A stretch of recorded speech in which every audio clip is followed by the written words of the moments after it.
Hello everyone, welcome to your Pharma channel. If you are preparing for pharma exams including government pharmacist, GPET, NIPER or any other pharma competitive और entrance exam, then ये channel आपको बहुत helpful रहेगी। इस channel में हम बात करते हैं फार्मा एग्जाम्स के प्रिपरेशन के बारे में। मैं फार्मा से रिलेटेड वीडियोस लाता रहता हूँ। सो ऐसी कोई भी इंफॉर्मेटिव वीडियोस आपसे मिस ना हो, इसलिए इस चैनल को सब्सक्राइब कर लेना और बेल आइकन प्रेस कर लेना।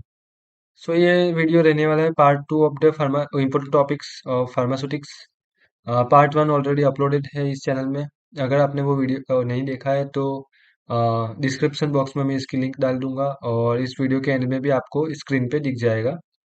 तो चलिए स्टार्ट करते हैं। सो पार्ट 1 में हमने ये देखा था कि कौन से इम्पोर्टेंट सब्जेक्ट्स रहने वाले हैं और उसमें से फार्मास्यूटिक्स में कौन कौन से सब्जेक्ट्स अलाइड रहते हैं। और फार्मास्यूटिकल इंजीनियरिंग में मैं सेपरेट वीडियो बनाऊंगा। सो पार्ट 1 में हमने ये सब देखा था कि फार्मास्यूटिक्स के और अंदर कौन कौन से सब्जेक्ट्स रहते हैं और उसमें से कौन कौन से सब टॉपिक्स आते हैं। तो ये सब टॉपिक्स के बारे में हमने पार्ट 1 में डिस्कस किया था। ये सारा टॉपिक्स को पार्ट 1 में हमने डिस्कस किया था। टैबलेट्स एंड कैप्सूल को कवर किया था पार्ट 1 में।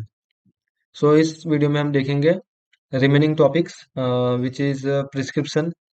प्रिस्क्रिप्शन एक बहुत ही इम्पोर्टेंट पार्ट है फार्मास्यूटिक्स सब्जेक्ट्स का।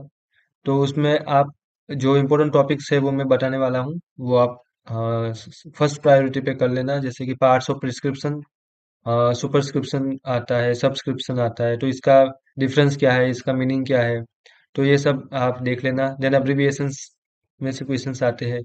सो प्रिस्क्रिप्शन चैप्टर में ये दोनों टॉपिक बहुत इंपॉर्टेंट बन जाते हैं। एंड ये सारे टॉपिक्स जो मैं बताने वाला हूँ ये सारे एक बार आप कर लो, उसके बाद रिमेनिंग टॉपिक्स आप कर सकते हो। बट ये सारे टॉपिक्स को आप फर्स्ट प्रायोरिटी पे कर सकते हो। फिर देखते हैं पोसोलॉजी। पोसोलॉजी में जितने भी फॉर्मूलाज आते हैं वो सारे फॉर्मूलाज आप याद कर लेना। फॉर डोज कैलकुलेशन के जो भी फॉर्मूलाज आते हैं वो सारे। Then surface tension and interfacial tension, so इनको अच्छे से क्लियर कर लेना, इनका डिटेल में आप पढ़ लेना। देन फार्मास्यूटिकल कैलकुलेशंस जो मैंने बताया था, जो जो फॉर्मूलाज आते हैं वो सारे याद कर लेना। Then novel drug delivery system में control drug delivery system, then transdermal delivery system, then gastroretentive drug delivery system, then other system, जितने भी सिस्टम्स हैं इनका कॉन्सेप्ट क्लियर कर लेना। Then coarse and colloidal dispersions, वो कल पढ़ लेना। Then pH, buffers and isotonic solutions, इसमें पीएच की डेफिनेशन क्या होती है, then buffers, then isotonic solutions किसको बोलते हैं, तो इन सब के कॉन्सेप्ट क्लियर कर लेना। Then micromeritics, then pre formulation बहुत ही इंपॉर्टेंट बन जाता है।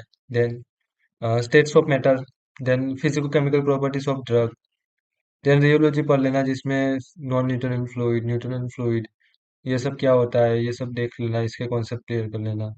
देन कॉस्मेटिक्स में vanishing cream and cold cream में से क्वेश्चंस आते हैं, तो इनको एक बार देख लेना। Then shampoo, toothpaste, sunscreen, hair dyes and lipsticks, then emulsifying agents important बन जाता है, तो ये जितने भी इमल्सिफाइंग एजेंट्स है उनको आप डिटेल में देख लेना। देन ड्रग स्टेबिलिटी इंपॉर्टेंट बन जाता है। Vanishing cream and cold cream पे से ऐसे क्वेश्चन आते हैं कि कोल्ड क्रीम कौन सा इमल्सन है, ऑयल इन वाटर या वाटर इन ऑयल, तो ऐसे क्वेश्चंस आते हैं, तो इनको आप अच्छे से क्लियर कर लेना।